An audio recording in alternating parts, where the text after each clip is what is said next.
Hi, my name is A.Ply, and I'm from Troop 6418, and I will be presenting a costume construction piece I made for the Mad Hatter from Wonderland the Musical, written by Gregory Boyd and Ava Eldred, with music by Jack Murphy and Frank Wildhorn. Wonderland is inspired by the original story of Alice in the Wonderland, written by Lewis Carroll. Wonderland is a fantasy musical set in the Land of the Looking for the majority of the musical. The Land of the Looking is a magical place filled with different people and creatures. Some of the notable ones would be the White Rabbit, the Queen of Hearts, the Caterpillar, and the White Knight. Wonderland also features scenes in 2011 New York City.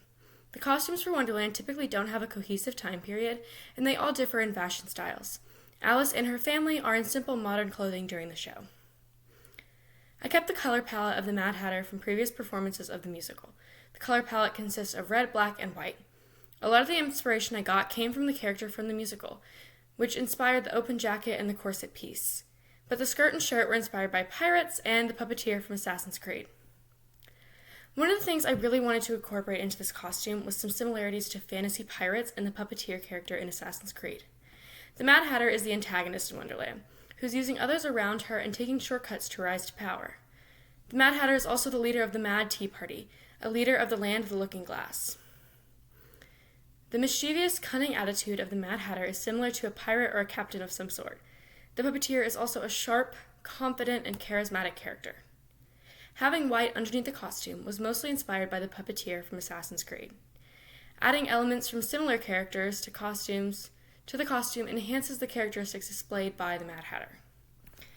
Some of the practical strengths are the layers, length, and overall simplicity this costume has.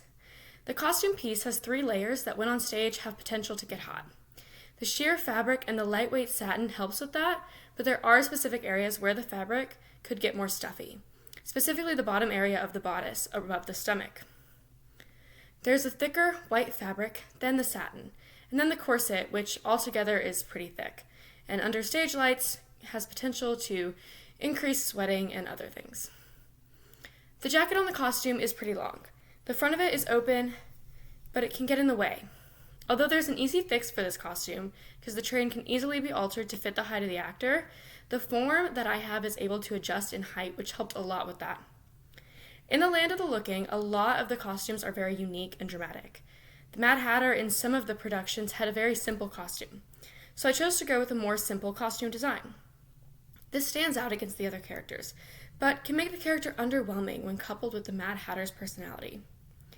I do think that the simplicity is important to the story, seeing as the Mad Hatter was created out of the bad moments in Alice, the main character's life. By choosing a simple design, it almost created a bridge between the striking attire in the Land of the Looking and the simple, modern clothing worn by Alice and her family. My design sketch is based on the pattern I used. I found the pattern for the jacket and it fit what I wanted to bring out in this character.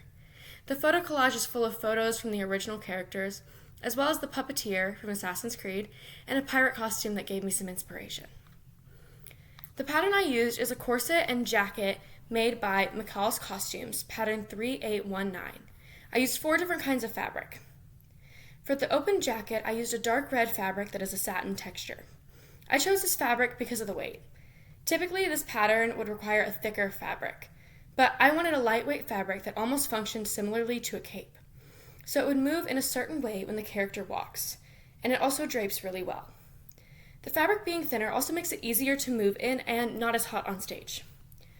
For the shirt and skirt, I used 2 different white fabrics. I used a sheer white tulle and a shiny white fabric. These materials were donated, but I really liked them because I think it added a new element. As an accent on the shirt, and for the corset, I used a black leather. The leather has a pattern texture that adds a small detail and also ties in black for the color palette. I also added some grommets, a ribbon, and some decorative buttons. I color matched the ribbon by bringing a small fabric swatch to the store. When I got the grommets, I picked out a dark black steel color to blend better with the black leather. The buttons also have a red color in them that matches the jacket. The first step for making this costume was the design process. I looked at a lot of patterns to try to find something that captured what I was looking for, and I fortunately already had my pattern. Then I created my design sketch. Afterwards, I found my fabric at the store and got it cut. My next step was to then cut out my pattern pieces, which I personally think took the longest, and it was definitely my biggest challenge. Once they were cut out, I began to sew the pieces together.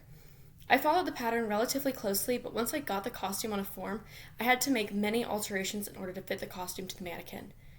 Since I didn't have any experience with this pattern, or any really in general, I chose a size that wasn't the same as the form I had the costume on. I had to make alterations to every piece. I re-sewed the front of the jacket and took in the undershirt as well. After I had finished sewing everything together, I had to go back to the store to get the grommets and other accents. Once I put these final pieces on, I hemmed the costume and ironed my seams down. The project in total was under budget and totaled out to about $85.39. Thank you.